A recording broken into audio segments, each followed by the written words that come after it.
The world's population is expected to double within 30 years. The crisis will be television and double the need for natural.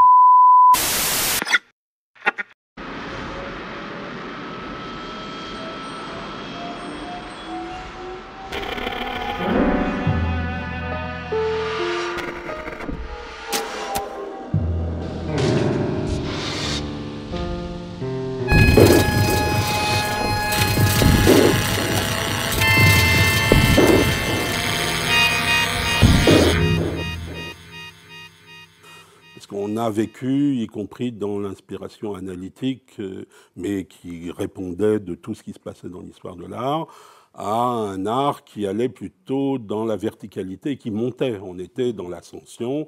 La sublimation freudienne nous faisait toujours porter les yeux plutôt vers le haut.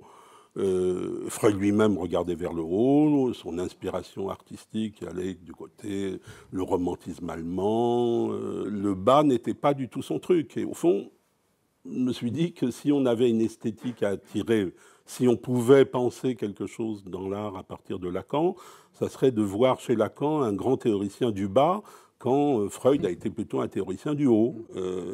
Et Lacan nous a donné, sous l'espèce de l'objet petit a, machin un peu bizarre, insaisissable, etc., au fond, il avait fondé la théorie du bas.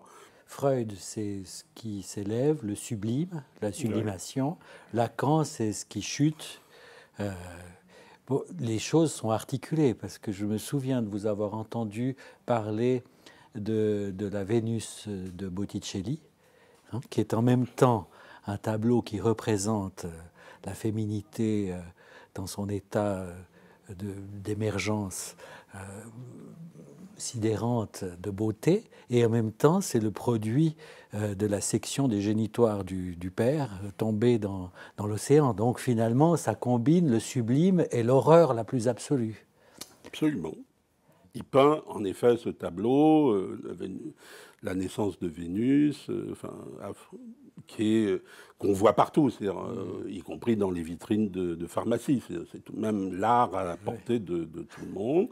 Et en effet, la question, c'est qu'on voit la naissance de la beauté, mais on ne pense pas tout à fait... Enfin, c'est vraiment un voile. Oui, le tableau lui-même a une fonction de voile. Voilà. C'est-à-dire il est un voile à ce qui serait derrière, c'est-à-dire ce que le tableau finalement cache, c'est-à-dire l'origine de cette beauté et le rapport ce que vous signaliez finalement, de l'inversion à l'opposition entre l'ascension et la chute. Voilà, ce n'est pas la première chose à laquelle on pense, l'horreur de la castration, du sexe tombé dans la mer, n'est-ce pas? Et en même temps, cette chute, elle est à la base, à l'origine du tableau. Donc on a vraiment cette dimension de l'objet en psychanalyse, enfin de l'objet réel, de l'objet de l'angoisse, de l'objet qui surgit, finalement d'un objet effrayant que l'objet lui-même dans la vie voile. Mais oui, mais il y a dans le tableau qui voile, il y a si je puis dire, un objet qui n'est pas tout à fait un objet en lui-même, mais il y a une trace véritablement de la chute présente, qui est l'écume. Puisque le fait du jet des génitoires dans l'eau produit cet effet d'écume, et on dit que Vénus donc, naît de cette écume, et que son nom en grec est évidemment le composé de ça, née de l'écume. Elle est née de l'écume. Et cette écume-là est présente dans le tableau. Ça, c'est ce qu'on voit. Et donc, c'est la trace, en effet, de ce qui est au revers, en fait, du tableau lui-même, et qui est la partie lacanienne, si je puis dire, du tableau. C'est-à-dire, il y a la partie freudienne, on pourrait dire qu'elle est devant. Botticelli est assez freudien.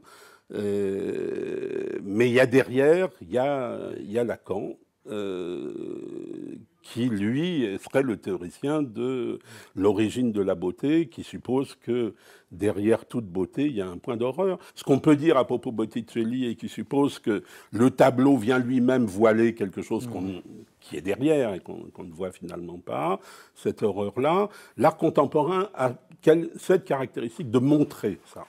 Et je pense que c'est ça la puissance des artistes contemporains. C'est de montrer cette épiphanie du réel-là, ça visait ça, c'est-à-dire cette capacité que des artistes ont de montrer ce point d'horreur éventuellement, mais de le montrer, pas forcément de le représenter, mais d'avoir en effet ce signe de la main qui vient indiquer quelque chose qu'on ne voyait dans l'art ancien pas du tout.